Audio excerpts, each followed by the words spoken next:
Good morning class. कैसे हैं आप लोग? तो बैंक ऑडिट पे हम लोगों की बात स्टार्ट हो गई थी और बैंक ऑडिट पे हमने बेसिक्स के ऊपर सारी बात कर ली थी और उसके बाद हमारी ये भी बात स्टार्ट हो गई थी कि बैंक ऑडिट जो है वो किस तरीके से प्लान की जाएगी, कैसे कैसे एलिमेंट्स अपने को काम में लेने पड़ेंगे। और टोटल 15 पॉइंट यहाँ पे आप लोगों को दे रखे हैं इनिशियल स्टेज पे जो काम करना पड़ेगा। तो उसमें हम लोग कल की क्लास में एंगेजमेंट टीम के डिस्कशन तक बात कर चुके थे कि आपको इंटरनल कंट्रोल या रिस्क मैनेजमेंट प्रोसेस समझना पड़ेगा और देन उसके बाद में एंगेजमेंट टीम के साथ हमारे डिस्कशन होंगे। नाउ उसके बाद आज का जो हमारा पॉइंट रहेगा वो है पहला, establish the overall audit strategy. अब ऐसे 300 में हम लोग पढ़ के आएंगे भी जब हमारी ऑडिट प्लानिंग होगी तो बट ऑब्वियस है planning and audit of financial statement states करता है objective of the auditor is to plan the audit, बराबर की। बट ऑब्वियस अभी आपको ऑडिट को प्लान करना पड़ेगा so that it will be perform in an effective manner, because planning के बगैर वो काम इफेक्टिव तरीके से करना मुश्किल रहेगा। For this purpose the audit engagement partner should, अब यहां पे जो ऑडिट एंगेजमेंट पार्टनर इसको क्या क्या करना पड़ेगा देखें। Establish the overall audit strategy prior to the commencement of an audit. मतलब समझिएगा, बहुत क्लियर कट इन्होंने बोल दिया कि स्टार्टिंग लेवल पे हमको एक ऑडिट स्ट्रेटेजी बनानी पड़ेगी prior to the commencement of the audit, ठीक है। फिर उसके अंदर इन्वॉल्व करना पड़ेगा हमारे जो की एंगेजमेंट टीम मेंबर्स होंगे एंड अदर एप्रोप्रिएट जो स्पेशलिस्ट होंगे while establishing the overall audit strategy which depend on the qualities of the audit engagement। अब देखो इतना सब कुछ एग्जाम में तुमको लिखने का जरूरत नहीं है, सिंपली पुराना जो आप पढ़ के आए उसी को यहां पे इस्तेमाल करो ना भाई। सीधा सीधा ऐसे 300 नाम जरूर दे देना, planning and audit of financial statement. Now auditor have to establish the audit strategy, पहले वो एस्टैब्लिश होती है, ठीक है। So that auditor is to plan the audit in effective manner. तो इतना काम भी हम यहां पे कर देते तो भी मोर देन सफिशिएंट है, क्योंकि ये बातें तो वही है कि भी आपको स्ट्रेटेजी पहले बनानी पड़ेगी, फिर की एंगेजमेंट जो भी आपके जो एंगेजमेंट टीम है तो बट ऑब्वियस है उसको और जो स्पेशलिस्ट होंगे उसको आपको इन्वॉल्व करना पड़ेगा ताकि आप ऑडिट ढंग से कर पाओ। तो ये पॉइंट अलग से आपने को लिखने की जरूरत नहीं है, स्ट्रेटेजी के अंदर हमारे सारे पॉइंट कवर हो गए। तो ये अपन ध्यान रखेंगे। तो यहाँ पे क्योंकि अगला पॉइंट ये आने वाला है जो आप पहले पढ़ के आए, पहले स्ट्रेटेजी बनेगी देन उसके बाद में आप प्लान करना पड़ेगा। तो it require the involvement of all की member of the engagement team while planning and audit. ये इन्होंने एक पॉइंट लिख दिया, ये सारे की मेंबर्स की अपने को जरूरत पड़ेगी, तो बार बार रिपीटेटिव पॉइंट अपन क्यों डालें यहाँ पे, ये थोड़ा सा आप लोग ध्यान में रखेंगे, ठीक है। नाउ उसके बाद में develop the audit plan. It requires the involvement of all the key members of the engagement team के बाद ऑडिट प्लानिंग मेमोरेंडम में क्या लिखा हुआ है ये देखिए, पॉइंट नंबर 8 क्या कहता है, द ऑडिटर शुड समराइज। अब बट ऑब्वियस है आपने स्ट्रेटेजी एस्टैब्लिश कर लिया, फिर आपको प्लानिंग करनी है, फिर आपको एक ऑडिट प्लानिंग मेमोरेंडम बनाना पड़ेगा। Summarise their audit plan by preparing an audit planning memorandum. अब ये वर्ड से आप फेमिलियर हो, मेमोरेंडम का मतलब ही पहले भी अपन पढ़ चुके हैं कि कोई चीज का समराइज। आप ये जो ऑडिट प्लानिंग मेमोरेंडम है ऑडिट प्लानिंग वाले चैप्टर के अंदर भी पढ़ के आए हो। Describe the expected scope and extend of audit procedure to be perform by the auditor. तो यहां पे स्कोप और एक्सटेंड क्या होगा वो अपने को बता देना है, टाइम एक्सटेंड एंड स्कोप अपन पढ़ते ही हैं। सेकेंड नंबर, हाईलाइट वो सारे areas and risk identify during their planning and risk assessment activity as well as the decision concerning reliance on control. कितना भरोसा करना है उस पर। Provide evidence that they have plan the audit engagement appropriately, कि हाँ भाई इस चीज के एविडेंस उसमें आ जाने चाहिए कि हमने बहुत प्रॉपर तरीके से एप्रोप्रिएट तरीके से ऑडिट को प्लान किया। And have respond the engagement risk and other matter effectively the audit engagement. ये अपने को ध्यान रखना है। आपको कई बार ये पढ़कर के बहुत बोरियत सी लगने लगेगी, सर ये क्या हो रहा है सर, वो की वो चीजें बार बार आ रही है। तो बच्चे लोगों को अल्टीमेटली जो बैंक ऑडिट है इसमें ये सारी बातें तो वही है जो अपन पहले पढ़ के आए हैं, है ना। फिर नया क्या करना है बैंक ऑडिट में वो तो अब आने वाला है, लेकिन ये सारी चीजें तो वो की वो है। तो इसलिए मैं आपसे बोलूंगा कि ऑडिट प्लानिंग मेमोरेंडम में आप 3 चीजें लिखने वाले हैं। पहली चीज तो ये आपने बता दिया कि it is a summarise form of audit plan, और इसमें नंबर 1 पे आ गया हमारा टाइम स्कोप एंड एक्सटेंड, कितना अपन ऑडिट करने वाले हैं वो। सेकेंड नंबर के ऊपर जो भी all significant issues and risk assess during the planning वो इसके अंदर आ जाएगी। और तीसरा इस बात का evidence they have plan audit engagement properly appropriately, ये अपने को ध्यान में रखना है। यहां तक भी अपन लिख देते तो हमारे लिए मोर देन सफिशिएंट है, उससे ज्यादा मैटर यहां पे लिखने की जरूरत नहीं है, ज्यादा एग्जाम में आने की टेंशन भी नहीं है, ठीक है। Now determine audit materiality, again आपका पुराना पॉइंट है बच्चे लोगों, ऑडिट मटेरियलिटी के वाला। The auditor should consider the relationship between the audit materiality and audit risk when conducting an audit. अब पुराना पॉइंट है, ये सब वही कर पाएगा जिसने ये सारे कंसेप्ट पहले से पढ़े हुए हों कि भाई आपको यहाँ पे एक रिलेशन देखना पड़ेगा ऑडिट मटेरियलिटी का और ऑडिट रिस्क का, है ना। और ऑडिट मटेरियलिटी कैसे डिसाइड करनी है, जितना आइटम आप मटेरियलिटी का जो लेवल डिसाइड करोगे उसी के ऊपर आपकी रिस्क डिपेंड करती है। तो जो मटेरियलिटी का लेवल होगा वो डिपेंड करता है प्रोफेशनल जजमेंट के ऊपर, और उसके अलावा वही आपका बैंक का नॉलेज कितना है, असेसमेंट ऑफ एंगेजमेंट रिस्क आपने कितना किया है, और आपकी रिपोर्टिंग रिक्वायरमेंट्स क्या रहेगी, उन सब पे डिपेंड करेगा कि आपका मटेरियलिटी का लेवल क्या होने वाला है। हमने पढ़ा था कि अगर आप मटेरियलिटी का लेवल एकदम नीचे रखते हैं तो ज्यादा से ज्यादा आइटम आप चेक कर पाएंगे, और ज्यादा आइटम चेक करेंगे तो बट ऑब्वियस है ऑडिट रिस्क हमारी जो है वो कम हो जाती है। कई बार अपन ने पढ़ा है मटेरियलिटी का लेवल आपने हाई रखा है तो चीजें कम चेक होंगी, तो उस के अंदर हाँ रिस्क बढ़ने के चांसेस हमारे बढ़ जाते हैं कई बार। ये भी अपन ने अच्छी तरह से पढ़ा हुआ है कि लेवल अपन ने किस तरह का रखा है, उस पर सारी चीजें डिपेंड रहेंगी, ठीक है। तो अब ये जो आपको मटेरियलिटी का लेवल रखना है ये ऑडिटर के खुद के जजमेंट पर डिपेंड करेगा। बैंक का नॉलेज कैसा है, आपने रिस्क क्या असेस करके रखी है, या आपकी रिपोर्टिंग रिक्वायरमेंट्स क्या है, उन सब चीजों के ऊपर डिपेंड रखता है, तो अपने को ध्यान में रखना है। बट ऑब्वियसली अगला पॉइंट भी हमारा ऐसे 570 से निकल के आया, the auditor should also consider whether there are event and condition which may cast significant doubt on the bank's ability to continue as a going concern. अब ऐसे 570 का रेफरेंस लगाओ ना भाई यहाँ पे, है ना। कुछ भी अलग से तुमको नहीं पढ़ना है, कुछ भी अलग से नहीं करना है। यहाँ पे ऑडिटर कंसीडर करेगा कि कोई ऐसा इवेंट या कंडीशन तो नहीं हो रही है जो बैंक के गोइंग कंसर्न पर इफेक्ट डाल रही है, तो वो भी कंसीडर अपने को करना पड़ेगा। तो ये सारे पॉइंट तो आपके प्रीवियस चैप्टर में जो जो ऐसे वैसे आप लोगों ने पढ़े वहीं से निकल करके आए हैं। अब नए पॉइंट्स जो मैंने कहा था एग्जाम के हिसाब से जो जबरदस्त हो सकते हैं, उसमें एक हमारे पास में आता है assess the risk of fraud including money laundering. ये नया पॉइंट है जो पहले नहीं पढ़ा, जो बैंक ऑडिट का ही पॉइंट है। The RBI has framed specific guidelines that deal with prevention of the money laundering. और इन दिनों में मनी लॉन्ड्रिंग तो अपने को बहुत सुनने में आ रहा है, अभी पूरे देश के अंदर बवाल मचा पड़ा है, एक साथ की ईडी के छापे पड़ रहे हैं सब जगह के ऊपर, ये हो रहा है वो हो रहा है। तो एग्जैक्टली वो कर यही रहा है ना भाई, बराबर से मनी लॉन्ड्रिंग की एक्टिविटीज कोई सर्च मार रहे हैं, वो लोग ढूंढ रहे हैं कि किसने कितना मनी लॉन्ड्रिंग किया है, काला धन ब्लैक मनी इधर उधर किया है। तो आरबीआई ने इसके लिए कुछ गाइडलाइंस बना के रखी है मनी लॉन्ड्रिंग को रोकने के लिए, और साथ में no your customer KYC norms इसीलिए निकल करके आए, है ना। कि भाई आज अगर किसी बैंक में मुझे केवाईसी भरना है तो मुझे अपनी दूसरी बैंक्स का डिटेल भी उस बैंक को देना पड़ेगा। तो the RBI has from time to time issued guidelines, know your customer guideline, anti money laundering standards, है ना, रिक्वायरिंग बैंक। अब उसकी वजह से बैंक को क्या करना पड़ेगा, बैंक को कुछ पॉलिसीज बनानी पड़ती है, प्रोसीजर बनाने पड़ते हैं, कंट्रोल बनाने पड़ते हैं to deter and to recognise and report money laundering, ताकि आप मनी लॉन्ड्रिंग को रोक सको, ठीक है, या रिकॉग्नाइज कर सको, पहचान सको और उस पर रिपोर्ट कर सको। तो ये ऑडिटर को यहाँ पे देखना पड़ेगा बच्चों। ये पॉइंट जरूर पढ़ के जाओगे, नया तरीके का पॉइंट है, एग्जाम के हिसाब से बहुत बढ़िया पॉइंट है, ये अपने को पढ़ना है। तो आरबीआई यहाँ पे क्या करते हैं, frames up specific guidelines for prevention of the money laundering as well as know your customer guidelines, ठीक है। तो these guidelines require banks to establish policy procedure to find out, recognize the money laundering activities and report on it। ये अपने को इसके अंदर लिखना है, ठीक है। Now risk associated with outsource of service. अब बच्चों बैंक आजकल कई चीजों को आउटसोर्स करवा लेता है, और जितना आउटसोर्स करवाओगे उतना रिस्क बढ़ेगी।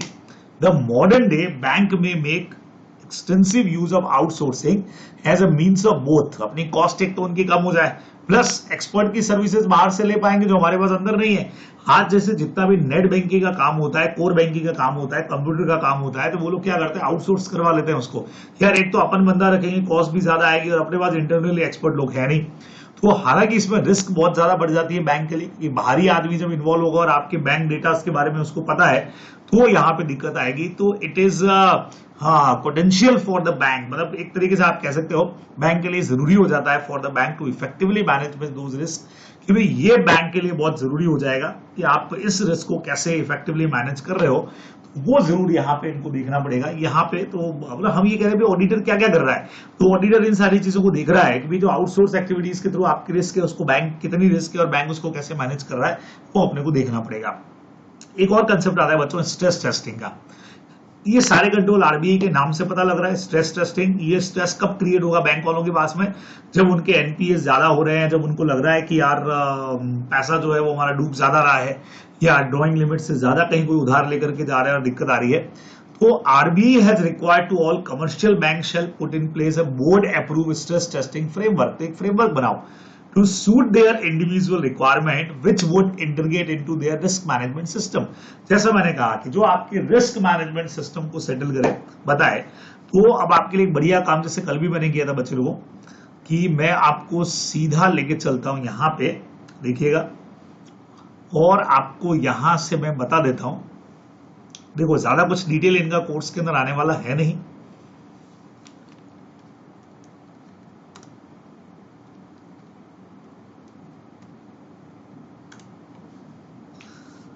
तो स्ट्रेस टेस्टिंग अगर मैं यहां पे ओपन करता हूं बच्चे लोगों, तो इन्होंने क्या लिखा कि भी अगर कॉमन बात करूं तो stress testing is a type of software testing जो वेरीफाई करता है आपका stability and reliability of the software application है। इन्होंने ये लिखा है। अब अगर मैं यहां डालूं स्ट्रेस टेस्टिंग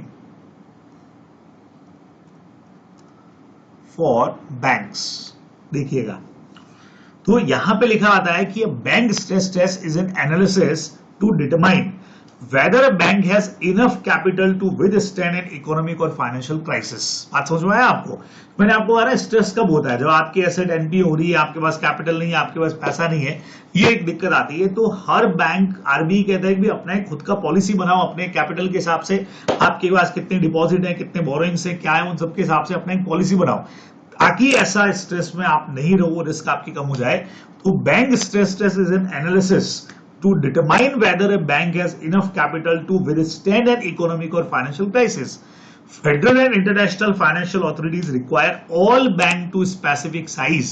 जैसे अपने आप बोल दिया कि इन्होंने सारी कमर्शियल बैंक्स को बोला है to conduct stress test and report the result on a regular basis. तो आरबीआई को आप रिपोर्ट उसको करते रहो, ये अपने को ध्यान में रखना है। अब इसकी बहुत ज्यादा डिटेल में आपको नहीं लेके जा रहा हूं बच्चों, क्योंकि ये अपने कोर्स में ज्यादा है नहीं, अपने पास ऑलरेडी मटेरियल बहुत सारा है। तो बाकी बहुत सारी what are the 3 type of stress testing, क्या होगा, बैंक कैसे कंसीडर करती है, कैसे होता है, कैसे इंफॉर्मेशन जाती है, वो सब अपने पास में है। बट उतना अपने को यहाँ पे डिटेल में जाने का जरूरत नहीं है, ये आप लोग ध्यान में रखेंगे। बस आपको एक नॉलेज मैंने करवा दिया कि भाई होता क्या है, कि जिससे बैंक की एक एनालिसिस कर लेती है कि उनके पास इनफ कैपिटल है कि नहीं, कोई भी विथस्टैंड एन इकोनॉमिक या फाइनेंशियल क्राइसिस से निपटने के लिए। तो वो एक चीज यहाँ पे देखी जाती है, this is called stress testing. ठीक है, बराबर बात समझ में आया आपको मेरा? चलिए, अब इसी तरह का एक बच्चों और काम अपने पास में आता है, एक बेसल थर्ड फ्रेमवर्क भी बनता है। अब सर ये बेसल क्या चीज हो गई, बताता हूं आपको। बेसल नॉर्म्स और accords are international banking regulations issued by the, ये किसने इशू किए बच्चे लोगों, आप देख सकते हो यहां से बेसल कमेटी है। जैसे अपनी घोष और जिलानी कमेटी थी ना, वैसे basal committee on banking supervision, BCBS, तो उन्होंने बेसल थर्ड के कुछ फ्रेमवर्क डिसाइड किए। जैसे तुम लोग के शेड्यूल थर्ड के अंदर बैलेंस शीट के परफॉर्मेंस नॉर्म्स है, तो वैसे ही यहाँ इंटरनेशनल बैंकिंग रेगुलेशन सिस्टम का एक फ्रेमवर्क है पूरा, कि किस तरीके से उसमें काम होगा, कैसे क्राइटेरिया बनेगा, क्या चीज करेंगे आप, कैपिटल कितना रखेंगे, वो कितना रखेंगे, वो सब चीज के बारे में ये सब इन्होंने यहाँ पे दे रखा है। तो देखो इन्होंने क्या बोला है आगे, in the document title Basel 3। अब क्या है उस डॉक्यूमेंट के अंदर, बेसल 3 का जो डॉक्यूमेंट है, a global regulatory framework. Sir ये फ्रेमवर्क क्या होता है बच्चों? फ्रेमवर्क का मतलब रेगुलेशंस कैसे होंगे, उसके रूल्स कह सकते हो आप एक तरह से। तो ग्लोबल आप कह सकते हो ये एक रेगुलेटरी फ्रेमवर्क हो गया, ठीक है। और ये चीज मोर रेजिलियंट, रेजिलियंट का मतलब हो गया कि भाई थोड़ा आप कह सकते हो जो होता है ना अपना, क्या कहते हैं, लचीली चीजें जो होती है कि भाई जो ज्यादा एकदम स्ट्रिक्ट नहीं हो। तो more resilient banks and banking system, जो बैंकिंग सिस्टम जो है उसको और ज्यादा लचीला बना देता है, और ज्यादा यूजफुल बना देता है ढंग से काम करने के लिए। तो रिलीज किसने किया, वही BCBS in December 2010 and it has inter alia. अब आप लोग जानते हैं इंटर एलिया का मतलब भी कोई अमंग अदर थिंग्स ये भी अप्लाई करना पड़ेगा, propose certain minimum set of criteria. तो बीसीबीएस बहुत सारी चीजों के बारे में बताता है, पूरा फ्रेमवर्क के बारे में बताता है, ठीक है। बट साथ में क्या बताता है, minimum set of criteria for inclusion of the instrument in the new definition of regulatory capital. अब इधर बहुत सारी चीजें हैं बच्चों इसके अंदर, मतलब ये टॉपिक इतना सा नहीं है कि मैं आपको इतना सब पढ़ा करके बता दूं, बट अपने साथ दिक्कत ये है कि ज्यादा डिटेल अपने पास में है नहीं, मतलब आपके कोर्स में नहीं है, सिर्फ इतना बोल रखा है बेसल 3 के बारे में इनको बता दो क्या होता है। तो बेसल 3 एक कमेटी हो गया जिन्होंने कह सकते हो रेगुलेटरी एक फ्रेमवर्क डिसाइड करके दिया बैंकिंग ऑपरेशंस के लिए, तो अपन यहाँ पे इस्तेमाल करते हैं, अपने को ध्यान में रखना है। तो इसमें कई सारे रेशियोज, जो रेगुलेटरी कैपिटल अपन ने पढ़ा ना, इसमें मिनिमम कैपिटल कितना होना चाहिए, जैसे आप डेब्ट इक्विटी रेशियो पढ़ते हो वैसे मिनिमम कैपिटल रेशियो कितना होगा, मिनिमम कैपिटल एडिक्वेसी रेशियो कितना होगा, वो सब चीजें यहाँ पे अपन देखते हैं कि बैंक का कैपिटल जो है वो अपने पास में कितना है, और रिस्क मैनेजमेंट बैंक कितना रखना चाह रहा है, तो उससे एडिक्वेसी कैपिटल अपने सामने आ जाती है, ये अपने को ध्यान में रखना चाहिए। ठीक है, तो अगर मैं इसको थोड़ा सा आप लोगों के दिमाग से और कंफ्यूजन अगर मैं दूर कर दूं, तो देखो इसको ऐसे बताता हूं मैं आपको। ये देखिए ये क्या चीज है, ये भी आपको पता लग जाएगा। ये हम यहां पे आ गए बेसल 3, ये देखिए ये बेसल 3 के ऊपर अगर मैं आ जाऊं बच्चे लोगों, यहां पे बहुत सीधा सीधा सा, तो Basel 3 is a set of international banking regulation developed by the bank. अपने जो मैटर लिया वो तो इंस्टीट्यूट का हैसियत ने जो मैटर बताया वो तो हो ही गया, लेकिन Basel 3 is a set of international banking regulation developed by the bank for international settlement in order to promote stability in the international financial system, ताकि एक स्टेबिलिटी आए कि भाई कितना कैपिटल आपको मेंटेन करके रखना चाहिए। ठीक है, जैसे अपना डेब्ट इक्विटी रेशियो होता है, जैसे नेट प्रॉफिट रेशियो होता है, बिल्कुल उसी तरह से यहाँ पे एक मिनिमम कैपिटल रेशियो रहेगा, फिर आपका कैपिटल एडिक्वेसी रेशियो रहेगा, वो सब चीजें मेंटेन करने को ही अपने को पूरा सिस्टम बोलता है। तो Basel 3 regulation is design to decrease damage done to the economy by banks that take on too much risk, कि कहीं पर भी ऐसा नहीं हो जाए कि भाई design to decrease damage done to the economy by the banks, कि भाई बैंक्स के किसी काम की वजह से इकोनॉमी को नुकसान नहीं पहुंचाए। ये जो चीजें हैं वो यहाँ पे अपने को ध्यान में रखना चाहिए। तो ये आप देख सकते हैं बहुत ज्यादा डिटेल के अंदर इस पर अपने पास बात नहीं की गई है, इसलिए अपन यहाँ पे डिटेल नहीं पढ़ रहे हैं, तो घबराने की जरूरत नहीं है।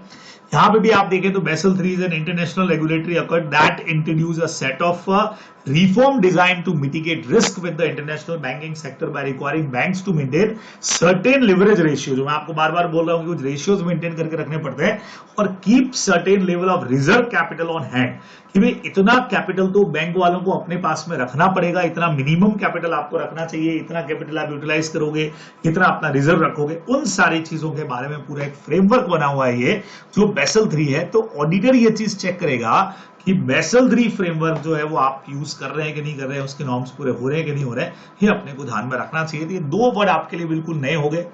तो सर इस पे क्वेश्चन कैसा बनेगा बच्चों, डायरेक्ट कमेंट करने को बोलेंगे। स्ट्रेस टेस्टिंग इतना ही मैटर लिखना है, बेसल 3 आ जाए तो भी इतना ही मैटर आपको लिखना है बराबर से। फिर आखिरी पॉइंट इसमें आता है कि कुछ और रिव्यूज होंगे, कुछ और चीजें जिनके ऊपर ऑडिटर जो है वो रिलायंस है उनको रिव्यू करेगा। जैसे अपन इंटरनल ऑडिटर की रिपोर्ट पे रिव्यू करते हैं वैसे यहां पे भी करना है। The auditor should take into account the adverse comment if any on advances appearing in the following. अब ऑडिटर को इन चीजों को भी ध्यान में रखना चाहिए, और इनमें अगर कोई भी एडवर्स कमेंट लिखा हुआ है तो उस पर जरूर फोकस करना चाहिए। इसमें हमारा प्रीवियस ऑडिट रिपोर्ट आ गया, बट ऑब्वियस है वो आपको देखना ही चाहिए। फिर internal inspection report of the bank officers जो आए हैं, आरबीआई के जैसे ऑफिसर्स आ गए, अब उन्होंने कोई अगर इंटरनल इंस्पेक्शन किया है तो उसका रिपोर्ट। रिजर्व बैंक का इंस्पेक्शन रिपोर्ट हो गया। अच्छा, कॉन्करेंट या इंटरनल ऑडिट, अब इंटरनल ऑडिट होता है एक पर्टिकुलर, अपन लोगों ने सेक्शंस वगैरह भी पढ़े हुए इंटरनल ऑडिट के कंपनी लॉ के अंदर। कॉन्करेंट ऑडिट जो होता है वो बहुत सीधा सा हो गया है, ये आप कह सकते हो ज्यादा फ्रीक्वेंटली होती है। इंटरनल ऑडिट तो फिर भी क्या है कि एक पर्टिकुलर टाइम पे होती है, लेकिन ये अपनी कॉन्करेंट जो है वो फ्रीक्वेंटली यहाँ पे ऑडिट होगी। 50 करोड़ से ज्यादा किसी भी बैंक के पास में अगर डिपॉजिट है तो वो बैंक्स को कॉन्करेंट ऑडिट जो है वो करवाना पड़ता है, ये अपन ध्यान में रखेंगे। तो कॉन्करेंट ऑडिट अगर आपकी हो रही है तो बट ऑब्वियस है उसकी रिपोर्ट भी देखो। Report on verification of the security, फिर से अपना वही पॉइंट आ गया बच्चों, सिक्योरिटी जो जमा है अपने पास में उसका वेरिफिकेशन प्रॉपर है कि नहीं है। हाँ, बैंक ने लोन दिया, बदले में उन्होंने प्रॉपर्टी मॉर्गेज पे करी हमारे पास में, तो सिक्योरिटी का वेरिफिकेशन। उसके अलावा अगर कोई भी इंटरनल रिपोर्ट है कोई पर्टिकुलर अकाउंट से रिलेटेड है तो वो भी देखनी पड़ेगी। और manager charge handing over report with the incompetent incharge, is change. Okay, अगर कई बार बच्चों मान लीजिए कि यहाँ पे ऐसा हो रहा है कि जो भी अपना मैनेजमेंट था, मैनेजमेंट क्या होता है, हैंडिंग ओवर करता है, अपना चार्ज किसी और को दे रहा है, तो उस वक्त में अगर किसी तरह का कोई रिपोर्ट बनाया है, manager charge handing over report, तो जब एक मैनेजर दूसरे मैनेजर को अपना वर्किंग हैंड ओवर कर रहा है, तो उस वक्त में जो उसने कोई पर्टिकुलर अब तक की रिपोर्ट बना करके दी होगी, तो उस रिपोर्ट को भी अपने को देखना पड़ेगा। अगर लगता है कुछ चीजें चेंज हुई हैं तो अपने को देखनी पड़ेगी वहां पे। तो ये सारे पॉइंट्स भी वो हैं जिनको ऑडिटर कंसिडर करने वाला है। तो प्रीवियस ऑडिट रिपोर्ट हो गया, लेटेस्ट इंटरनेशनल इंस्पेक्शन रिपोर्ट हमारे पास में हो गया, इंटरनल इंस्पेक्शन रिपोर्ट हो गया, रिजर्व बैंक का अगर कोई इंस्पेक्शन रिपोर्ट है तो वो चेक करो। फिर अगर कॉन्करेंट ऑडिट हो रही है, 50 करोड़ से ऊपर की डिपॉजिट है तो करवानी पड़ती है, फ्रीक्वेंट लेवल के ऊपर या इंटरनल ऑडिट है तो वो, फिर वेरिफिकेशन ऑफ सिक्योरिटीज पे रिपोर्ट जो होती है, या फिर पर्टिकुलर अकाउंट से रिलेटेड अगर कोई रिपोर्ट है जिसमें चांसेस लग रहे थे भाई फ्रॉड तो नहीं गई, या manager charge handing over report, जो इनको देखना पड़ेगा। द अबव ऑडिट रिपोर्ट, जो above report should be reviewed in detail, इनको बहुत डिटेल में देखना पड़ेगा।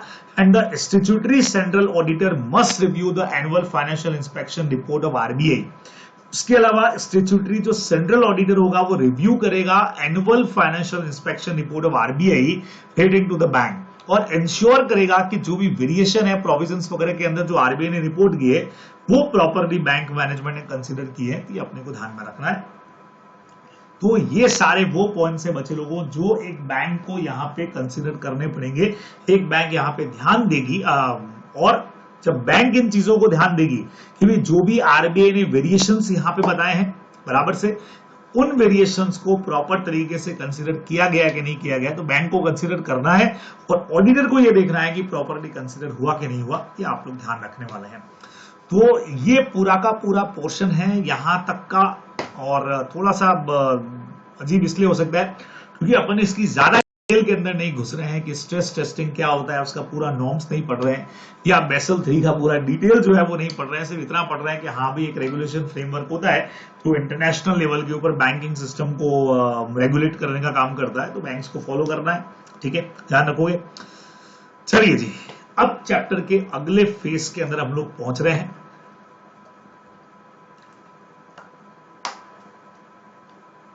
और चैप्टर का जो अगला फेज है, अब वो बात करता है एडवांसेस की। देखो, बैंक के पास में, बट ऑब्वियस है बैंक का मेन काम ही यही है कि बैंक एडवांसेस प्रोवाइड करती है, आप लोग सब जानते हो। और बैंक के पास में डिपॉजिट आती है और बैंक के कुछ इनकम्स होते हैं और बैंक के कुछ एक्सपेंडिचर्स होते हैं। तो यहां पे अब इन्होंने बताया है बैंक किस तरीके के एडवांसेस देने वाली है, उनका डिस्क्लोजर, उनका टाइप और ऑडिट करने का तरीका क्या होगा, वो सारे पॉइंट्स अपन यहां पे करने वाले हैं। तो यहां से अगर अपन देखें तो lending constitute a major activity of a bank beside the investment function. देखो, बहुत क्लियर कट इन्होंने यहां पे बोल दिया अपने को कि जो भी lending constitute a major activity of bank, उधार देना बैंक की एक बहुत मेजर एक्टिविटी होगी, बराबर, बहुत क्लियर है। बिसाइड द इन्वेस्टमेंट फंक्शन, भाई इन्वेस्टमेंट्स तो बैंक करेंगी, लेकिन बड़ी चीज ये है उधार पे देना। The core business of bank, clear हो गया। बैंक का जो कोर बिजनेस है वो हमेशा क्या रहेगा, accepting deposit for onward lending. Main उनका बिजनेस ये है, बहुत सीधा सीधा सा है। आप लोग सब जानते हैं बैंक्स वगैरह अपना ओन बिल्डिंग के अंदर भी इन्वेस्टमेंट्स नहीं करता है, तो बैंक का जो मेजर एक्टिविटी है वो हमेशा क्या रहता है, लेंडिंग का ही रहेगा। ये अपने को ध्यान में रखना है, मेजर एक्टिविटी है। तो अब उसके क्या क्या टाइप्स हो सकते हैं, आइए यहाँ पे अपन लोग चेक कर लेते हैं कि क्या क्या टाइप उसके अंदर हो सकते हैं।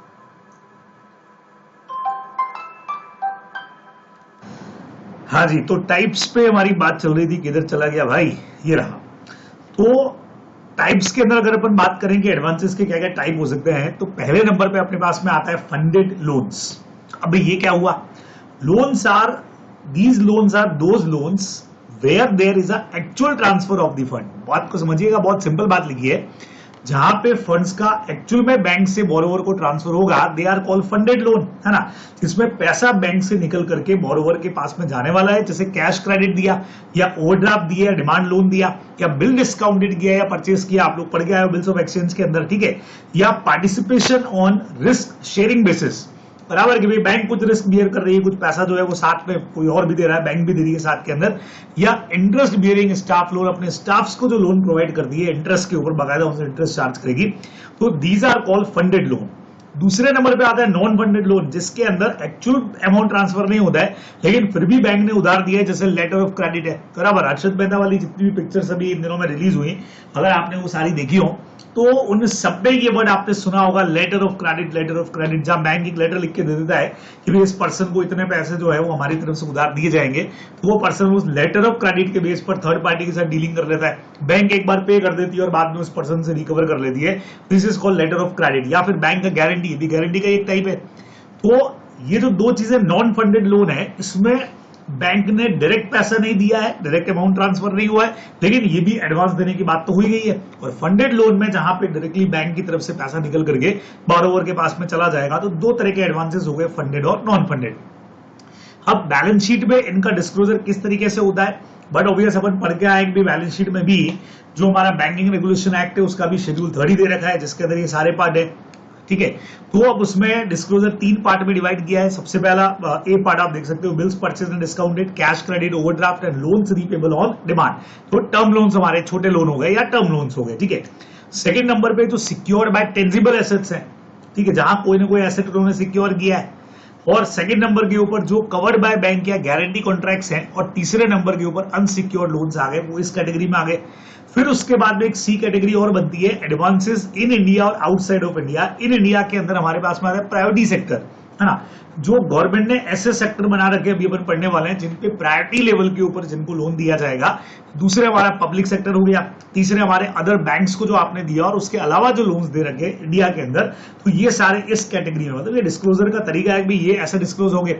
एडवांसेस आउटसाइड ऑफ इंडिया, जिसमें ड्यू फ्रॉम दी बैंक्स, बराबर, बैंक से कितना ड्यू है। सेकंड नंबर के ऊपर ड्यू फ्रॉम अदर्स, दूसरों से कितना है, जैसे ऊपर था। अब ड्यू फ्रॉम अदर्स के अंदर bill purchase and discounted, again से वही कि भी किसी और बैंक, मतलब कोई भी आपने बिल परचेज या डिस्काउंटेड किया आउटसाइड ऑफ इंडिया। या सिंडिकेटेड लोन, सर ये क्या होते हैं, जहां बैंक का एक पूल बनता है, मतलब 2-3-4 बैंक्स मिल करके या बैंक या फाइनेंशियल इंस्टीट्यूशन मिल करके किसी को एडवांस प्रोवाइड करते हैं, तो उसमें बैंक भी इन्वॉल्व है। तो this is called syndicated loan. या फिर अदर्स लोन जो भी है एडवांसेस बैंक ने दिए, वो सब इसके अंदर कवर है। तो ये बैलेंस शीट का एक परफॉर्मा है, अपने इधर वैसे कम ही पूछा जाता है ये। तो ये डिस्क्लोजर होता है बैलेंस शीट के अंदर, एक बैंक अपने एडवांसेस को ऐसे करती है डिस्क्लोज। अब इन्हीं को आगे अगर डिटेल वाइज करें बच्चे लोगों, तो इन्होंने आपको समझाया एक तो सेक्टर वाइज, एक सिक्योरिटी वाइज और एक प्रूडेंशियल नॉर्म्स वाइज। अब ये जो प्रूडेंशियल नॉर्म्स वाइज बात है, ये सारा का सारा आप अकाउंट्स के अंदर पढ़ के आए हो, यहां से पढ़ने की जरूरत भी नहीं है। जो एनपीए आपने वहां पे पढ़ा है ना, कि भाई क्या स्टैंडर्ड होता है या सब स्टैंडर्ड या डाउटफुल या लॉस एसेट होती है, बस वो जो वहां पे आपने पढ़ा वो एज इट इज अपने को यहाँ पे भी फॉलो कर लेना है। 90 डेज वाला जो कंसेप्ट आप पढ़ के आए वहां पे 12 मंथ्स वाला भी, वो सब अपने को एज इट इज यहाँ पे भी फॉलो करना है। तो सेक्टर वाइज जब बैंक एडवांस देती है, तो एक तो प्रायोरिटी सेक्टर और एक नॉन प्रायोरिटी सेक्टर हो गया। सर प्रायोरिटी सेक्टर क्या हुआ, advances provided by the bank to specific sector. जैसे हमारे यहाँ पे एग्रीकल्चर और उससे जुड़ी हुई एक्टिविटीज, स्मॉल एंटरप्राइजेस को पैसा देना, पुअर पीपल को पैसा देना फॉर हाउसिंग या फिर education loan up to the certain limit, है ना। तो एग्जांपल जैसे एग्रीकल्चर हो गया, एमएसएमई में जो देते हैं, है ना, जो भी हमारी स्मॉल इंडस्ट्रीज के अंदर है, तो उसके अंदर जो पैसा दिया जाता है, मीडियम स्मॉल वाली जो इंडस्ट्रीज है, या एजुकेशन के लिए, हाउसिंग के लिए देना, तो इन सारे सेक्टर में पैसा उधार पे देना, एडवांसेस देना, ये सब हमारे प्रायोरिटी सेक्टर के अंदर कवर है। ये आप लोग को ध्यान में रखना चाहिए। नॉन प्रायोरिटी सेक्टर जो इस प्रायोरिटी के अलावा हो गए, वो सारे के सारे नॉन प्रायोरिटी सेक्टर हो गए। क्या कहते हो, सिंपल बात होगी।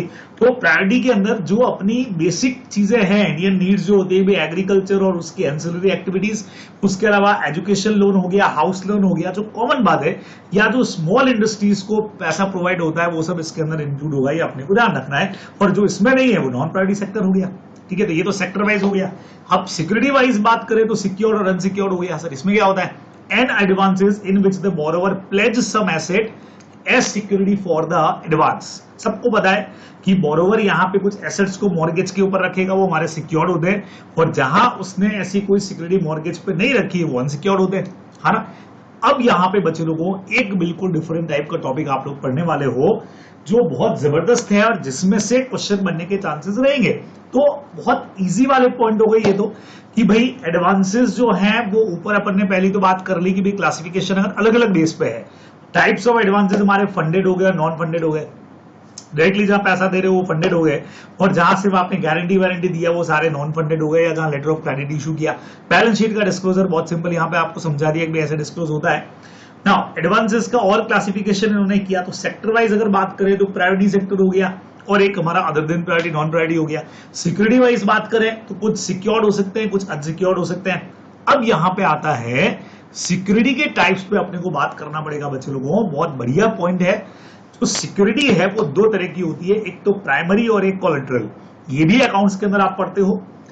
प्राइमरी सिक्योरिटी के अंदर वो सिक्योरिटी आएगी by the offered by the borrower to the bank, and this security is the principal security for an advance. जैसे एक पर्सन ने बैंक से 2 करोड़ का लोन लिया और अपने हाउस के पेपर्स बैंक के पास में मॉर्गेज कर दिए कि भाई अगर लोन नहीं पे हो तो इससे रिकवर करना, this is called primary security. Main security वो है।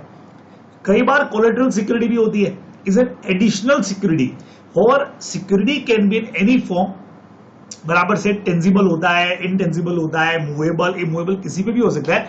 लेकिन कोलेटरल का मतलब मेन के अलावा एडिशनल कुछ आपने सिक्योरिटी और रखा, बराबर से। मेन सिक्योरिटी तो हमारा हाउस हो ही गया, साथ में चलो आपका एक बार छोटा मोटा कार है वो भी आपने मॉर्गेज कर दिया, साथ में सिक्योरिटी पर रख दिया।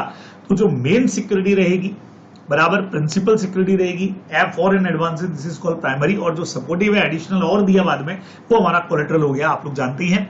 और ये जो सिक्योरिटी रखी जाती है कोई भी एसेट पे हो सकता है बच्चों, टेंजिबल हो गया, इनटेंजिबल एसेट हो गया, मूवेबल हो गई, इमूवेबल हो गई, कुछ भी हो गई, बैंक के साथ आपका जो कॉन्ट्रैक्ट है उस पर डिपेंड करेगा।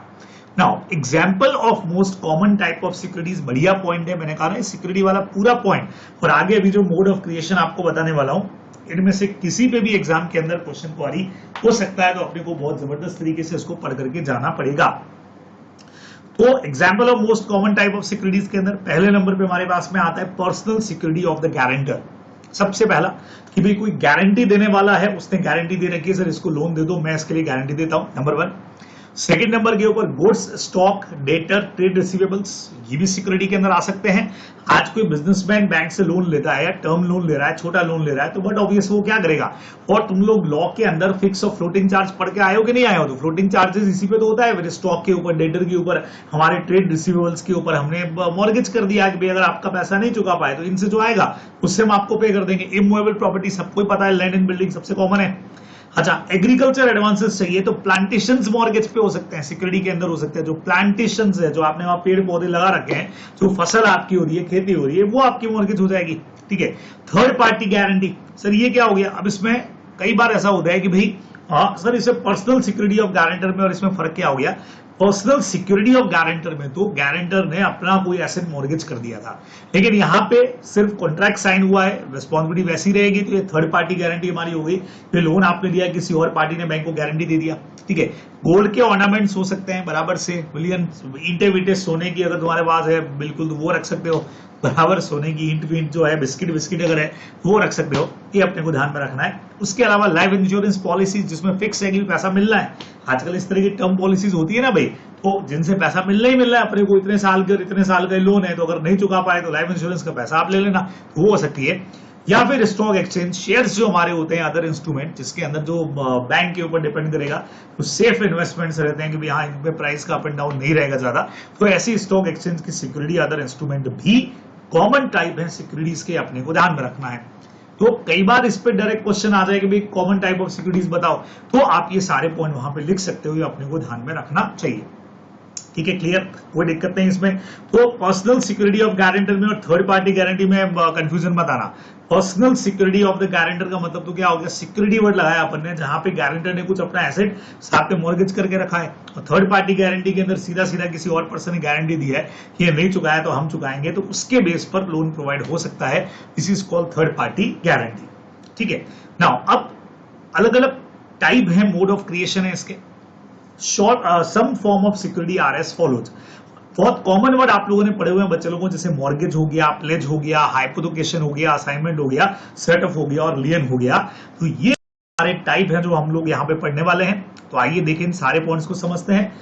बेसिक कंसेप्ट हम लोग लॉ पढ़ाते वक्त आपको बताते हैं कि मॉर्गेज वो होता है जहां फिजिकल फॉर्म में एसेट नहीं रखी जाती है ना, जबकि प्लेज वो होता है जहां फिजिकली आप गुड्स को सामने वाले के पास रख देते हो, ऐसा हमने पढ़ा हुआ है। तो यहां से देखते हैं, mortgage are several kinds but the most important are the registered mortgage and equitable mortgage, जिस पे दो बातें हम लोग यहाँ पे करने वाले हैं। रजिस्टर्ड मॉर्गेज वो होगा can be affected by a registered document बनेगा बाकायदा, कॉल मॉर्गेज डीड, जिसपे मॉर्गेजर जो बोरोवर है, एसेट का मालिक है, वो उसके ऊपर साइन करेगा, and it registered the property to the mortgage as security. बराबर। और यहाँ एक register the property to the mortgage कि भाई ये वो जो प्रॉपर्टी है वो कॉन्ट्रैक्ट साइन हो जाएगा कि भाई ये एज अ सिक्योरिटी रखी गई है, ये अपने को ध्यान रखना है। जबकि इक्विटेबल मॉर्गेज के अंदर it is affected by a mere delivery of title deed और अदर डॉक्यूमेंट और title with intent to create security दे रहा हूं। अब बच्चों समझना, मॉर्गेज में एसेट जो है वो फिजिकली, जैसे आज हमारी कंपनी ने कोई लोन लिया और वो लोन हमने अपनी बिल्डिंग के बेस पर लिया क्योंकि हम इस बिल्डिंग के मालिक हैं। अब सवाल ये कि बिल्डिंग के मॉर्गेज पे लिया तो बिल्डिंग का ताला लगा के इसकी चाबी तो हम बैंक वालों को देंगे नहीं, तो बट ऑब्वियस है दो चीजें उसके अंदर होंगी बराबर मॉर्गेज में। एक तो बनेगा रजिस्टर्ड मॉर्गेज जिसमें टाइटल डीड तो हो सकता है हमारे पास ही है, लेकिन हम बैंक के साथ में बकायदा एक रजिस्टर्ड डॉक्यूमेंट साइन करेंगे बकायदा जिसकी रजिस्ट्री होगी और इसमें यह लिखा हुआ रहेगा कि इन केस ऑफ फेलियर वो लोग क्या कर सकते हैं कि इसको अपने पोजीशन के अंदर ले सकते हैं, तो वो उसकी रजिस्ट्री हो जाती है। This is called registered mortgage. दूसरे नंबर पे ऐसी कोई रजिस्ट्री की अपने को जरूरत नहीं है, खाली हम क्या कर सकते हैं बगैर रजिस्ट्री कराए हमारे जो प्रॉपर्टी के ओरिजिनल पेपर्स रहेंगे, टाइटल डीड रहेगी, वो हमने बैंक वालों के पास रख दी, मींस हम बेच तो हम तो वैसे भी नहीं सकते हैं, ठीक है। और कल को लोन नहीं पे करे तो पेपर्स उनके पास में है, वो अपने क्योंकि लोन का तो कॉन्ट्रैक्ट हुआ ही है बकायदा, उस बेस पर अपना राइट उस पर रख सकते हैं। This is called equitable mortgage. ये दोनों के अंदर हो गया अपना डिफरेंस, ठीक है। तो रजिस्टर्ड में अलग से एक डॉक्यूमेंट बन गया था पूरा जिसकी रजिस्ट्री करवा ली मॉर्गेज की, इसमें अलग से डॉक्यूमेंट बनाने की जरूरत नहीं है, आप सीधा सीधा सा जो प्रॉपर्टी के पेपर्स हैं टाइटल डीड से वो दे दीजिए, उससे हमारा काम हो जाएगा। नेक्स्ट आता है बच्चे लोगों प्लेज। प्लेज दस इन्वॉल्वमेंट ऑफ बेलमेंट और डिलीवरी ऑफ द गुड्स। मैंने आपको कहा था ना बेलमेंट लॉ में पढ़ के आए हो तुम, प्लेज उसी का तो पार्ट है। Delivery of the goods by the borrower to the lending bank, बहुत क्लियर है, जहां पे आप गुड्स को फिजिकल फॉर्म के अंदर लेंडिंग बैंक को दे दोगे with an intention of creating a charge on A security for an advance. Legal ownership अभी भी बोरोवर के पास ही रहेगी, प्लेजर के पास ही रहेगी, while the lending banker gets certain defined interest in the goods। तो अगर तुम लोगों ने लॉ के अंदर बेलमेंट वाला चैप्टर पढ़ा है तो उसमें दो तरह की प्रॉपर्टी तुमने पढ़ी होगी, एक जनरल प्रॉपर्टी और एक स्पेशल प्रॉपर्टी। तो आज सपोज करिए कि मेरे पास में कोई कार है, मान लेते हैं, ठीक है, उस कार को मैंने मॉर्गेज कर दिया, और मॉर्गेज नहीं, उस कार को मैंने प्लेज कर दिया, मतलब उसका चाबी बैंक वालों को पकड़ा दिया कि भाई ये आप गाड़ी अपने पास रखिए, अगर मैं लोन का पेमेंट नहीं करता हूं तो गाड़ी आप रख सकते हैं, तो ये हमारा प्लेज में आ गया। अब बढ़िया चीज, जब तक लोन का ड्यू नहीं होता है तब तक कार का ओनरशिप मेरे पास में ही रहेगा। तो अपन ने पढ़ा था जब बेलमेंट में कि ये जनरल प्रॉपर्टी है जो मेरे पास में रहेगी, ठीक है।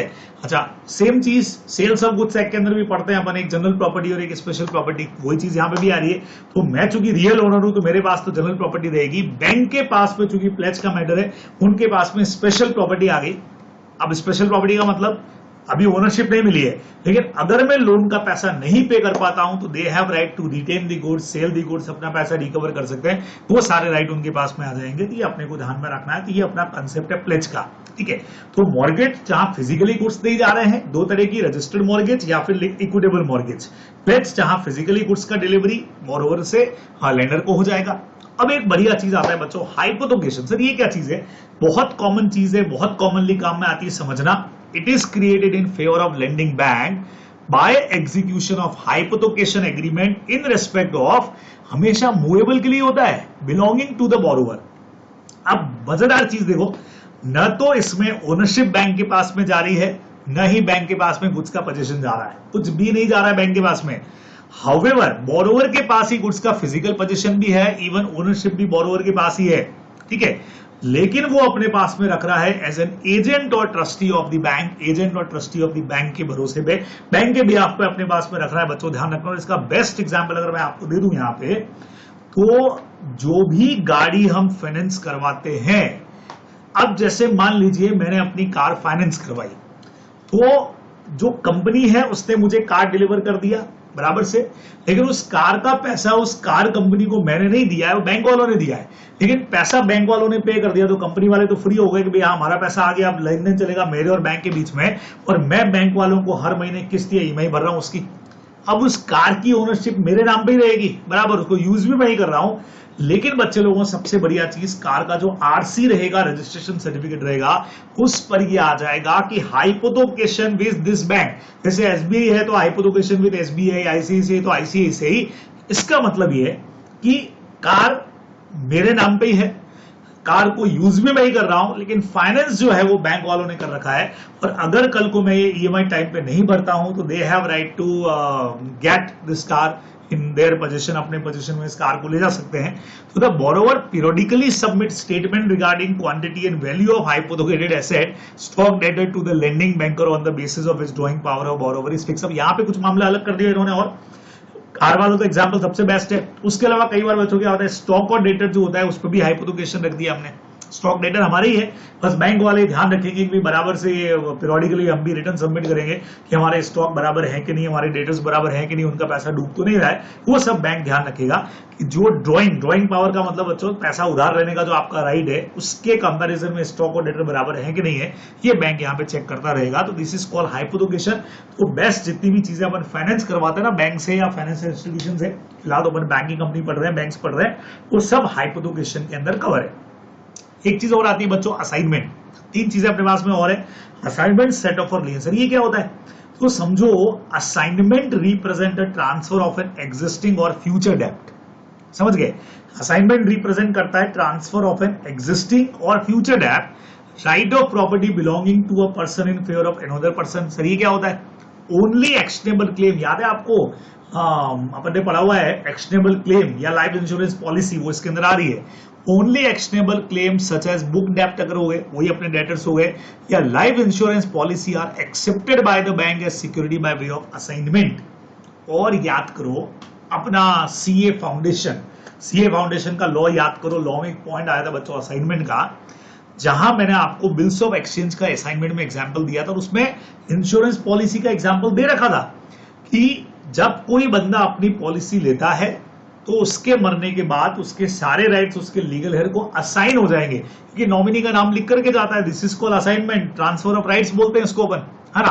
तो इधर क्या हो रहा है, बैंक वाले लाइफ इंश्योरेंस पॉलिसी को या जो आपके डेप्ट है उनको भी एज अ मॉर्गेज अपने पास में, एज अ लोन के अगेंस्ट में अपने पास में रख लेगी। ठीक है, अब उसमें असाइनमेंट होगा जो give the assignee absolute right over the money या डेप्ट असाइन टू हिम। तो अब इसमें क्या होगा बच्चों, जैसे मैंने लोन लिया तो मैं अपनी इंश्योरेंस पॉलिसी को बैंक के नाम पे असाइन कर दूंगा। असाइन का मतलब कि भी कल को लोन का पैसा नहीं चुका पा रहा हूं तो इंश्योरेंस पॉलिसी का पैसा या जो डेप्ट की रिकवरी का जो पैसा मेरे पास में आएगा वो बैंक के पास चला जाएगा। मैं यहाँ पे असाइनर हो गया, बैंक यहाँ पे असाइनी हो गई और मैंने अपने राइट्स बैंक को ट्रांसफर कर दिए। This is called assignment. ये अपने को ध्यान में रखना है और ये इंश्योरेंस पॉलिसी का बेस्ट एग्जाम्पल अपन ले सकते हैं और ये फ्यूचर में मिलने वाली चीज है, सबसे बढ़िया चीज। Assignment represent transfer of existing और फ्यूचर डेप्ट, समझ रहे हैं। तो ये हमारा जो हो गया, इसमें चूंकि इंश्योरेंस का पैसा अभी तो आना नहीं है, फ्यूचर के लिए आना है। राइट और property belonging to a person in favour of another person, तो बट ऑब्वियस है वो मेरे पास में है, लेकिन मैंने बैंक से लोन लिया, उसके बदले में मैंने उनके पास में ये असाइन कर दिया कि भाई आप इसको रखिए। तो जो ऊपर अपन ने पॉइंट पढ़े थे ना, वो सब इसी के अंदर वापस से कवर हो गए। यहाँ पे लाइफ इंश्योरेंस जो सिक्योरिटी के टाइप्स अपन ने पढ़े थे कि इंश्योरेंस पॉलिसी भी सिक्योर होती है, तो वो इसके अंदर आ जाएगा असाइनमेंट के अंदर, क्योंकि ये राइट अभी मिलने वाले नहीं है, फ्यूचर में मिलने वाले राइट से अपने को ध्यान में रखना है ना। बाकी आज कोई प्रॉपर्टी रख रहा हूं तो उसकी तो अभी भी वैल्यू मिल जाएगी, लेकिन इसकी वैल्यू फ्यूचर के अंदर मिलेगी। ये अपना होता है असाइनमेंट। फिर अपने पास में एक पॉइंट और आता है सेट ऑफ। सर ये सेट ऑफ क्या होता है, आओ चेक करते हैं।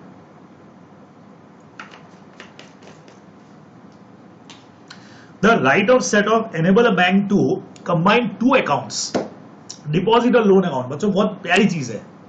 बैंक यहाँ पे क्या करती है कि उस बैंक में जिसमें आपका अकाउंट है, उसी बैंक से आपने लोन ले रखा है, तो वो क्या करेगी कि दोनों अकाउंट को लिंक कर देगी। जैसे आजकल ये होता है ना, जितना पैसा आपके अकाउंट में डिपॉजिट है उसी में से डायरेक्ट ईएमआई कट हो जाती है ना। On the same person provided both the account are in the same name in the same right, the capacity of account holder in both the account should be the same. तो आज अगर मान लीजिए SBI में मेरा saving account है और मेरा लोन अकाउंट भी एसबीआई के अंदर है, तो वो आपस के अंदर उसको क्लब कर देंगे, मर्ज कर देंगे, और मेरा जितना जितना लोन का अमाउंट है किस्त का हर महीने का आ रहा है वो मेरे डिपॉजिट अकाउंट से निकल करके लोन अकाउंट के अंदर डालते रहेंगे वो और रिकवर कर लेंगे। तो for the purpose of set off all the branches of bank are treated as single entity. Okay, अब एसबीआई में किसी भी ब्रांच में उससे फर्क नहीं पड़ेगा। एसबीआई से अगर मेरा, जैसे सपोज करो मेरा अकाउंट एक ब्रांच में है, लोन मैंने दूसरी ब्रांच से ले रखा है, कोई फर्क नहीं पड़ता है, वो एक ही मानी जाएगी। और the right of set off can be exercise in respect of time bar डेप्ट ऑल्सो। इसमें अगर टाइम बार भी है तो भी वो इसको एडजस्ट कर सकते हैं, ध्यान रखिएगा, बढ़िया चीज है। तो सेट ऑफ का मतलब समझ में आया, एक तो मेरा डिपॉजिट यानी सेविंग अकाउंट हो गया, दूसरा मेरा लोन अकाउंट हो गया। बैंक ने दोनों को आपस में क्या कर दिया है, लिंक कर दिया है। तो मेरे अकाउंट से पैसा ऑटोमेटिकली हर महीने की ईएमआई डेट फिक्स रहती है, वो अपने आप से लोन अकाउंट के अंदर ट्रांसफर हो जाएगी कि हाँ भाई इतना पैसा आपका लोन का हमने इससे निकाल लिया है। तो this is called set off. Lien क्या होता है? लियन तो आप लोग जानते ही हो, creation of legal charge with consent of the owner which give lender a legal right to seize and dispose and liquidate the asset under lien।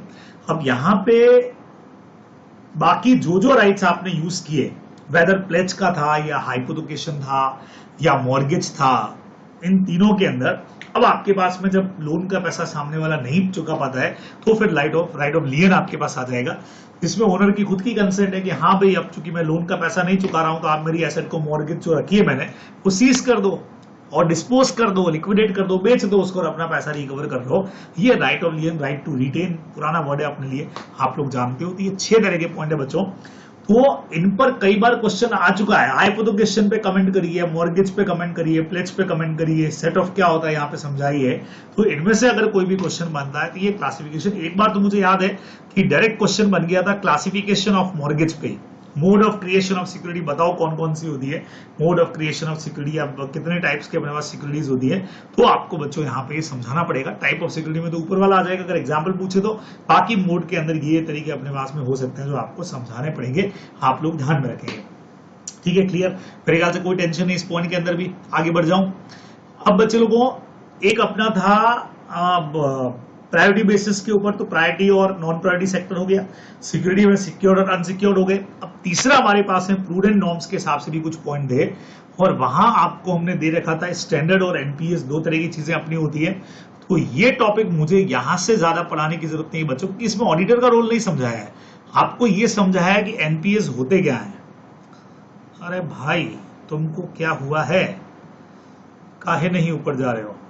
ये देखिए, classification of advances as per RBI prudence norm, और इसमें अपने पास में point वही आ जाता है बच्चे लोगों जो आप लोग पढ़ते हैं, standard, non performing advances, overdue, out of order, और उसके बाद आप लोग जो 3 चीजें मेरे ख्याल से पढ़ के आते हैं, मैं पढ़ा रहा हूं आपको भी, रहिएगा नहीं, पढ़ा रहा हूं मैं, और ये मेन पॉइंट जो आप पढ़ते हो, आई थिंक ये आप लोग अकाउंट्स के अंदर शायद पढ़ते होंगे, 12 महीने तक अगर है तो वो एनपीएस के अंदर जाएगा, डाउटफुल एसेट अगर है 12 महीने से अगर ऊपर हो गया और जहां बैंक को लगता है कि अभी एसेट्स रिकवर कभी होगी नहीं तो वो लॉस एसेट्स के अंदर चला जाएगा। तो इस पर भी कई बार क्वेश्चन बन जाता है। तो आइए इसका थ्योरेटिकल पार्ट जो है वो पूरा का पूरा अपन अभी पढ़ लेते हैं कि क्या चीज आपको दे रखी है। ठीक है ना। स्टैंडर्ड क्या हो गया? Advances which does not disclose any problem and does not carry more than normal risk. भाई ये सबसे बढ़िया स्टैंडर्ड है, इसमें कहीं कोई डूबने के चांसेस हमको नहीं लग रहे हैं। नॉर्मल जो हर लोन के साथ रिस्क होती है वो इसमें, लेकिन ज्यादा कुछ प्रॉब्लम इसके अंदर अपने को नहीं लगती है, वो सारे हमारे हो गए स्टैंडर्ड। नॉन परफॉर्मिंग एसेट्स क्या होती है बच्चों समझना, एन एसेट विल बी या advances will be classify as NPA.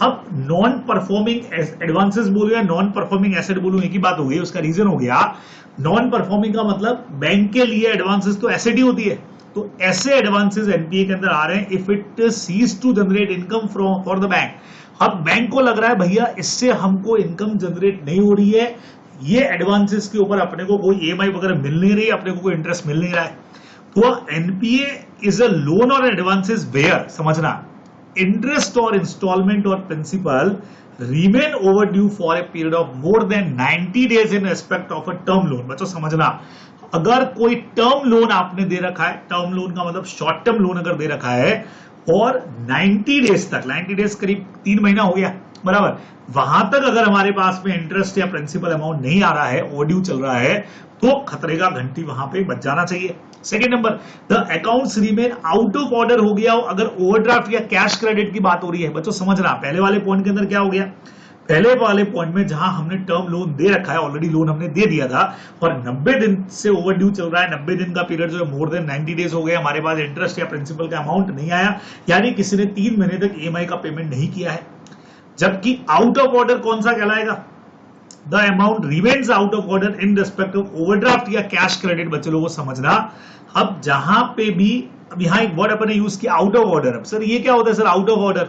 Overdraft और कैश क्रेडिट में जब आउट ऑफ ऑर्डर हो जाए, आउट ऑफ ऑर्डर का मीनिंग यहां दे रखा है, अभी पढ़ने वाले, ठीक है। तो ओवरड्राफ्ट या कैश क्रेडिट क्या थी, जिसमें उन्होंने डायरेक्टली हमसे पैसा निकाला है, ये भी वही है, तो लोन की तरह, टर्म लोन की तरह ही है, जहां जहां जरूरत पड़ी पैसा निकाला, और वो हो चुका है आउट ऑफ ऑर्डर, जिसका मीनिंग अभी अपन पढ़ने वाले हैं, पहले इसको कंप्लीट कर लेता हूं। The bill remains over due for a period of more than 90 days in case of bills purchase and discounted, बराबर। जो अल्टीमेटली इसमें जो सारी चीजें आ रही है वो 90 डेज के ऊपर ठहर रही है बच्चे लोगों। कि जहां कोई बिल हमने परचेस किया था, डिस्काउंटेड किया था और 90 दिन से ऊपर हो गया, वो भी अभी तक ओवरड्यू पड़ा हुआ है, तो वो इस कैटेगरी में आएगा नॉन परफॉर्मिंग एडवांसेस। अब ओवरड्यू का मतलब क्या होता है बच्चों? ओवरड्यू का मतलब होता है जो amount said to be overdue if it is not paid on the due date fix by the bank, है ना।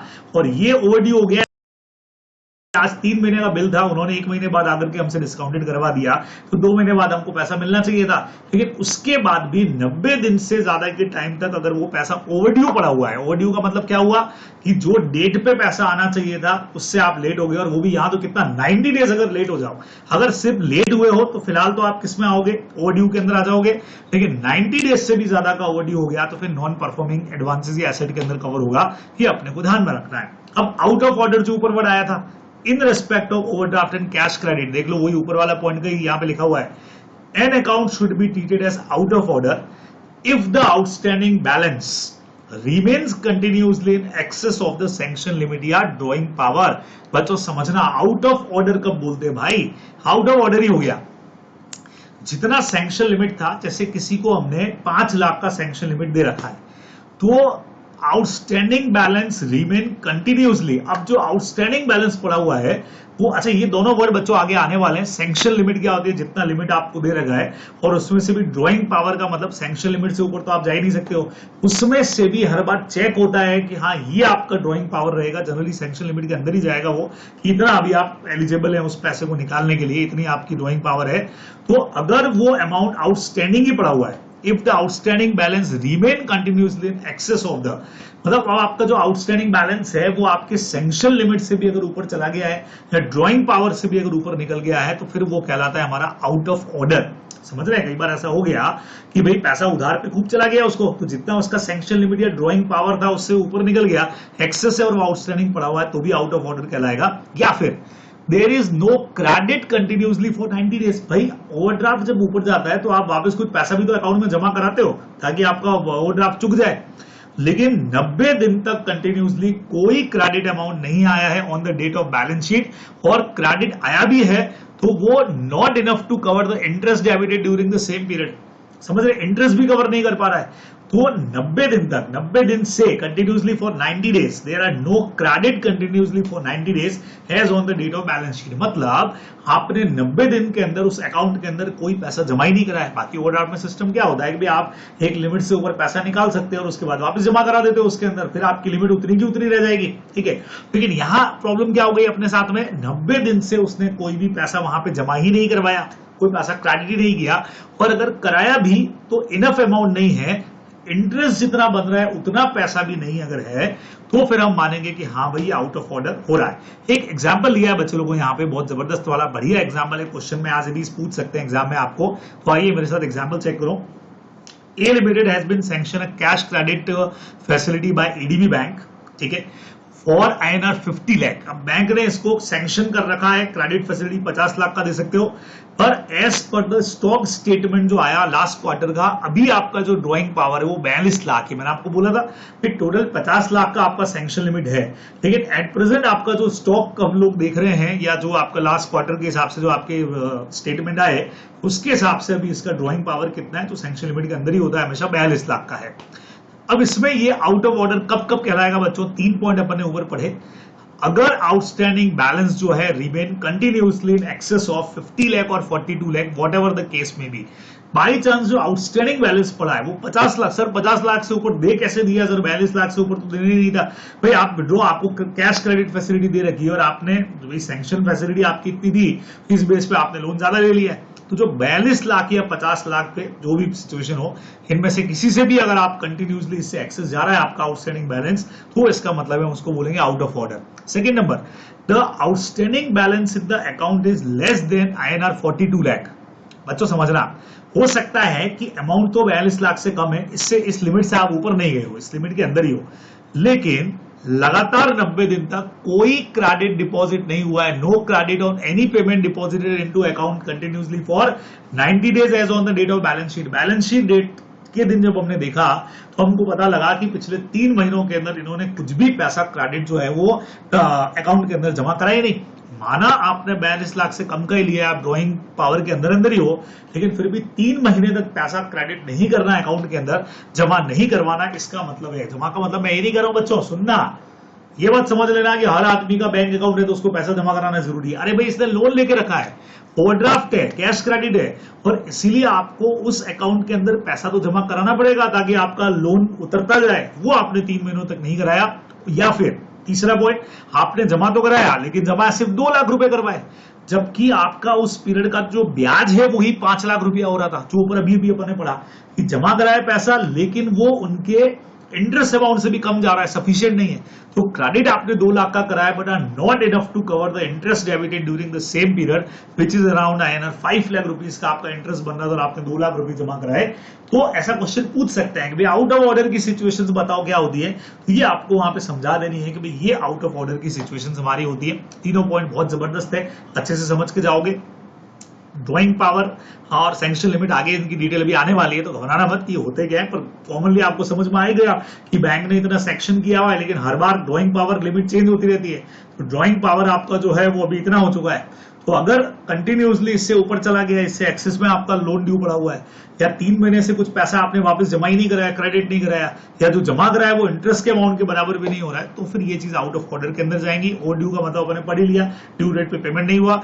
और इस बेस पे बच्चों 3 तरह के क्लासिफिकेशन अपन लोग यहाँ पे करते हैं, अकाउंट्स में आप लोग पढ़ते ही हो। सब स्टैंडर्ड, जहां लगता है कि भाई रिमेन एनपीए है, would be one which has remain NPA, not performing asset है। ऊपर जो आपने पढ़ा उसके हिसाब से भी नॉन परफॉर्मिंग में जा रही है, और वो कितनी रह गई है, 90 डेज वाला तो ऊपर आ गया, लेकिन ये अभी 12 महीने से ऊपर नहीं गई है, तो उसको सब स्टैंडर्ड का मतलब तो था सब कुछ बढ़िया है। सब स्टैंडर्ड का मतलब कि भाई कहीं कुछ गड़बड़ लग रही है, और अगर ये 12 महीने से भी ऊपर चला जाए, यानी सब स्टैंडर्ड वाली कैटेगरी में ही आप हो और उसमें पीरियड आपका 12 महीने से ऊपर चला गया, तो फिर वो यहां से निकल करके डाउटफुल में आ जाएगी कि यार कुछ तो पंगा है, 12 महीने हो गए अभी तो पैसा ही नहीं आया है, 12 महीने से ऊपर निकल गए, वहां तो 12 महीने से कम थे या 12 महीने से ऊपर निकल गए। पर जहां अपने को लगता है कि भैया बैंक आइडेंटिफाई कर चुका है, या इंटरनल या एक्सटर्नल ऑडिटर बोल चुके हैं, आरबीआई अपने इंस्पेक्शन के अंदर कह चुका है कि भाई अब ये पैसा रिकवर नहीं होने वाला है, ठीक है, पर the amount has not been retired off wholly, वो पैसा अब नहीं रिकवर हुआ है, would be one where the loss has been identified by the bank, अब वो पैसा आ ही नहीं रहा है, तो वो लॉस एसेट के अंदर जाएगा। ये अपने को ध्यान में रखना चाहिए। अब इसे बच्चों आज की क्लास के लिए लास्ट पॉइंट आप लोग को करवा देता हूं मैं, ये पॉइंट यहां तक का, फिर ये स्पेशल केसेस वाले पॉइंट हम लोग नेक्स्ट क्लास में पढ़ेंगे। बहुत सारे पॉइंट यहां आपको दे रखे हैं और ये सारे स्पेशल पॉइंट्स हैं, सारे समझाऊंगा आप लोगों को। लेकिन एक बहुत बढ़िया क्वेश्चन, समझना, जबरदस्त क्वेश्चन है, एग्जाम में आने लायक चीज है। क्लासिफिकेशन जब हम लोग नॉन परफॉर्मिंग एसेट्स की करते हैं, should be based on the record of recovery, availability of security और net worth of borrower guarantor is not taken. हमको कोई मतलब नहीं है भाई उसके पास कितना वर्थ है, कितना पैसा है, सिक्योरिटी की वैल्यू कितनी है, अभी फिलहाल कुछ नहीं, रिकवरी कितनी हो रही है भैया, उस बेस पे हम हमेशा ये चेक करते हैं, ध्यान रखिएगा, बराबर। तो नेटवर्थ या बोरोवर से हमको कोई मतलब ही नहीं है, बोरोवर या गारंटर जो भी उससे मतलब नहीं है, not be taken in the for the purpose of treating as NPA, ठीक है। अब बढ़िया चीज जिस पे क्वेश्चन बनेगा वो ये है, एसेट का जो क्लासिफिकेशन हम ऊपर पढ़ रहे थे, ये बोरोवर वाइज होता है बच्चों, फैसिलिटी वाइज नहीं होता है। मतलब अगर उसने 2 लोन ले रखे हैं और एक लोन में भी अगर वो डिफॉल्टी हो रहा है तो हम उसको इसी कैटेगरी के अंदर डालेंगे। हम इसको फैसिलिटी वाइज नहीं देखते, लोन वाइज चेक नहीं करते, वो बोरोवर हमारी ब्लैक लिस्ट के अंदर आ जाएगा। भले ही वो कहते नहीं मैंने तो एक लोन गड़बड़ किया, बाकी सब तो चुका है ना भैया, तेरा एक तो गड़बड़ हो गया तो तुम ब्लैक लिस्ट आ गए। ब्लैक लिस्ट का मतलब डिफॉल्टी लिस्ट के अंदर तुम आ गए, अपने को ध्यान रखना है। बढ़िया एग्जाम्पल सिखाता हूं आपको, देखना। Mr Raman has availed 2 loan facility, 2 loan लिए इसने, एक कार लोन लिया बच्चों as well as housing loan लिया XYZ बैंक से, एक ही बैंक से लिया हुआ है दोनों। He is regular in depositing the housing loan, बच्चों हाउसिंग लोन बहुत प्रॉपर जमा कराता है उसकी EMI भी, but has not deposited the last 4 EMI of the car loan due to the, क्या लिखा है, फंड्स उसके पास कमी हो गई, तो इसलिए फंड्स का मतलब फंड्स कम दे, तो 4 EMI जमा नहीं करी। 4 EMI हर मंथली EMI होती है भैया, 4 महीने हो गए, 90 दिन से तो तुम ऊपर निकल गए, क्या कहते हो। अब हाउसिंग लोन बराबर दे रहा है, कार लोन बराबर नहीं दे रहा है, तो मैं ये नहीं बोलूंगा कि भाई हाउसिंग लोन वाले मामले में तो वो एडवांसेस हमारा जो हाउसिंग लोन वाला है वो तो NPA नहीं है, लेकिन कार लोन वाला NPA है, जी नहीं। In this case not only the car loan बल्कि हाउसिंग लोन को भी हम NPA ही मानेंगे, समझ रहे हो? क्योंकि यहां फैसिलिटी वाइज नहीं देखा जाता है, पर्सन वाइज देखा जाता है, क्लासिफिकेशन बोरोवर वाइज देखा जाता है। Although he is going well and there is no irregularity, कोई इरेगुलरिटी उसकी हाउसिंग लोन में नहीं है, फिर भी हम उसको एनपीए मानेंगे because NPA classification is borrower wise. वो रमन के देखेंगे, अच्छा रमन ने डिफॉल्ट किया, अरे सर लेकिन हाउस तो दिया उसने, खाली इसमें डिफॉल्ट किया, उससे कोई मतलब नहीं है। रमन ने डिफॉल्ट किया तो रमन की जो भी एडवांसेस रहेंगे, चाहे वो हाउस के थे चाहे कार के थे, वो सब एनपी की कैटेगरी के अंदर आएंगे, ध्यान रखिएगा। तो हम बोरोवर वाइज देखते हैं, न कि फैसिलिटी वाइज की भी कार और हाउसिंग लोन को अलग अलग चेक करना चाहिए। जी नहीं, हम उस आदमी को चेक करेंगे, ये अपने को ध्यान में रखना है। तो बहुत जबरदस्त पॉइंट है बच्चे लोगों, तो ये आप तैयार करिएगा, ठीक है। तो आज की क्लास के अंदर इतना काम आप लोग करिए। नेक्स्ट क्लास के अंदर आगे के टॉपिक्स के ऊपर बात करेंगे, कुछ स्पेशल टाइप के एडवांसेस और है हमारे पास में, पहले वो सब पढ़ने पड़ेंगे और फिर देखेंगे इसके साथ साथ में इनका ऑडिट कैसे होता है। कंप्यूटेशन ऑफ ड्राइंग पावर मैंने आपको कायदा आ जाएगा, और ये जो एडवांसेस अभी अपन पढ़ रहे हैं बच्चों, इसकी ऑडिट कैसे होती है। अभी तो अपन खाली बैंक के ट्रांजेक्शन पढ़ रहे हैं, बैंक में क्या होता है, इसका ऑडिट कैसे होता है, वो सब भी अपने को यहाँ से पढ़ना पड़ेगा। तो इतना करिए आप, रेवेन्यू और एक्सपेंडिचर के आइटम रहेंगे वो करेंगे इसको पूरा अपन, ठीक है बराबर। चलिए इतना रहेगा अपने पास मैटर, इतना आज के लिए करिए, नेक्स्ट क्लास में आगे बात करते हैं।